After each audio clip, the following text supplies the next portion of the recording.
man akalain.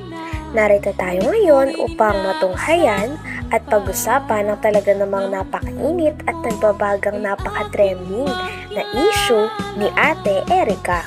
Sa pagpapatuloy nga ng ating istorya ay nandoon pa rin si Kalingap Val Santos Matubang sa bahay nila Ate Erica upang i-interview at makapanayam ang kanyang lolo at lola na naiwan, pati na rin ang kanyang ibang kamag-anak na nagagalit sa kanya. Sa vlog nga na ito ay sinabi nga din ng lolo ni Ate Erica na siya daw talaga ang unang vinavlog ni Kuya Ruel upang tulungan. Ngunit nabaling lang daw talaga ang focus kay Ate Erica at ginawa siyang Kalingap Angel. At dahil nga doon ay nagtuloy-tuloy na rin ang sikat ni Ate Erica. Tay, magandang araw po sa iyo. Ang pangalan mo, Tay? Miguel. Miguel. Surita. Ikaw yung unang giblog ni Ruel? Umpo. Para tulungan. Siya po. Ngayon, bakit napunta kay Erica yung tulong? Ay, di ko nga po alam at siyang napukusan na nila Rab. Ang sayata ni Ruel, inilipat kay Rab, parang hindi daw kayang Ewan ko, hindi ko alam. Yung natagpuan si Erica, parang si Erica ang parang turnover ni Ruel kay Rab. Kalingap Rab. So yun, ginawa ang Kalingap Angels. Yun. Ayun. So maliwanag po mga kaibigan na dito ba nakatira si Erica noon? Dito po yun. Dito lumaki? Ay, dito na po sa amin yun. Okay. Nung dati pa sa kami sa Katandumanon ay napalit. Dito nga din ay nalaman ng lahat na may isa palang matanda na negosyante ang tumutulong kay Ate Erica at ang pangalan nito ay June A. Nakilala daw ito ng tita ni Ate Erica sapagkat nagbigay daw ito ng pera pampaopera sa mata ng lola ni Ate Erica. Ngunit kalaunan ay hindi daw ito napakinabangan o hindi daw nakuha ng lola ni Ate Erica ang pera na ito sapagkat hindi daw ito ay binigay nila Ate Erica. Kaya dito na nga rin nagsimula ang talaga namang malala at napakalaking gulo o hidwaan sa pagitan ni Ate Erica at ng kanyang lolo at lola na talaga namang nagpalaki, nagmalasakit at nagpaaral sa kanya simula nung siya ay bata pa.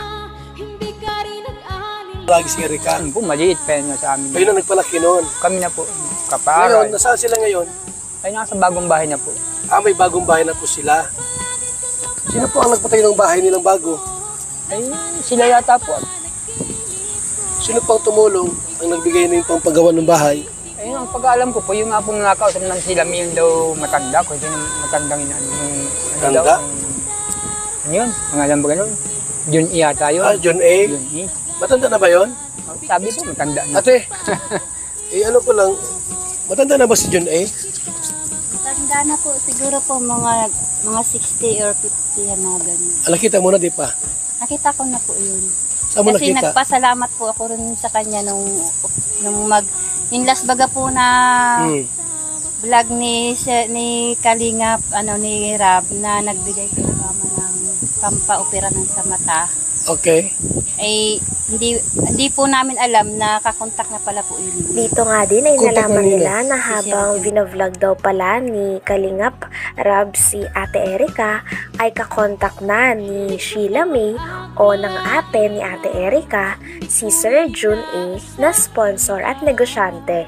Kaya naman ang nangyari ay sinabi daw ni Ate Sheila May ni Erica kay Sir June A na huwag nang padaanin ng pera kay Kalingap Rab at diretsyo na lamang sa kanila. Kaya naman ito rin ang naging rason kung bakit umayaw na si Ate Erica magpa-vlog kay Kalingap Rab. At dahil nga dito ay napatayuan na nga si Ate Erica at ang kanyang ate na si Sheila May ng bahay, at nung nakapatayo na nga ng bahay ay hindi nila sinama ang mga tao na nagpalaki sa kanila na ang kanilang lola at lolo at ang iba pa nilang kapamilya. Kaya nagsimula ito ng hidwaan.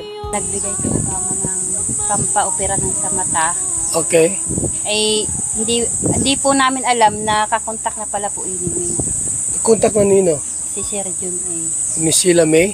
Po. Ah, okay. So, Yun lang yun po yung ano namin. nakita mo na si John A sa video? Mahaba yung buhok niya na. Mahaba ang buhok. Okay. So, may edad na. Mm-hmm. So, gusto tinatanong ko si tatay kung sino tumulong sa pabahay nila. Ano po si Sir Jun A. Sa kanya pong pabahay yan. Itong pina-Erika. Wala po diyang sabi po ng mga ilabers sa kanilang pabahay. Kay Sir Jun A. Okay. Pati mga gamit ng bahay. Okay. So, ibig sabihin ngayon, may bahay na si Erika. Sila may kumpleto ang gamit. Okay. So, ang nagpabahay niyan, si John A. Si Sir Jun A. Hindi ang ilabers. Hindi po. Hindi ang ilabers. Inaangkin lang po ng mga ilabers. Inaangkin nila na sila Kaya nagpabahay sila niya. nagagalit kasi ayaw nilang Simula nga daw nung bagong taon at naggaling sa ospital ang lola nila, pagkadating daw ng lola nila sa bahay ay nakahakot na daw kaagad si Ate Erika at ang kanyang ate Sheila May. Nang sa ganon ay makalipat na sila. At nung nakalipat na sila sa bahay na pinatayo ni Sir Jun A ay hindi na raw sila muling bumisita sa kanyang lolo at lola at iba pang kamag-anak. Talagang kaya naman sumama ang loob ng lola at lolo ni Ate Erika sapagkat parang kinalimutan na lang sila basta-basta ng kanilang apo na kanilang pinalaki at pinagmalasakitan. Ah, ganun ba? So, alam mo yun yung kwento alam ko. tungkol dyan? Kasi naririnig-rinig ko din po. Mm-mm. Kasi iisang bahay lang naman po kasi kami dito. Dito pala si Erika lumaki. Dito. Nakatira kay lolo niya. Dito. Ngayon, may bahay na silang bago. Siya po. Di ba pupunta rito si Erika? Mula po nung bagong taon po na nung last po, itong nasa ospital po kasi mama noon, pag uwi po namin dito, wala na sila, naghakot na sila ng gamit. Nung paghakot, last year pa, Opo, nung bagong taon pa po. mula noon hanggang ngayon, hindi siya pupunta rito, napunta naman. Hindi na po. Hindi na pupunta rito. Wala na Ni po. dumalaw, hindi. Wala na pong Erika pumupunta dito. Pati si Sheila May. Wala na. Yung mga palabas po ng mga e-lover na sinasabi po nila na monthly may natatanggap si mama. Sila mama, yung mga magulang ko. Meron? Kasi Wala. malingan po yan. So wala palang natatanggap. Simula pala ay napabahayan si Ate Erika ay hindi niya na sinama ang kanyang lolo at lola sa pabahay na kanilang natanggap. At pagkatapos naman nito ay bumukod na nga sila ng kanyang ate sa mga tao na nagpalaki sa kanila at nagmalasakit simula bata pa sila.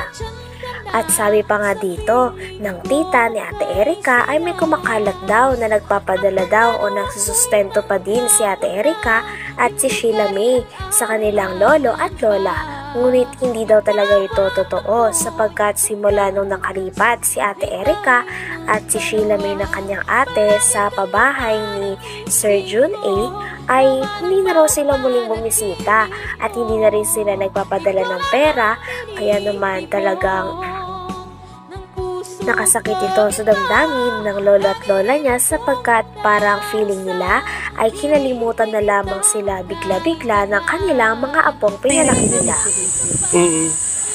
Kasi iisang bahay lang naman po kasi kami dito. Dito pala si Erika lumaki. Dito. Nakatira kay lolo niya. Dito. Ngayon, may bahay na silang bago. Siya po. Di ba pupunta rito si Erika? Mula po nung nung bagong taon po na nung last po, itong nasa ospital po kasi mama noon, pag uwi po namin dito, wala na sila, naghakot na sila ng gamit. Nung paghakot, last year pa, Opo, nung bagong taon pa po. mula noon hanggang ngayon, hindi siya pupunta rito, napunta naman.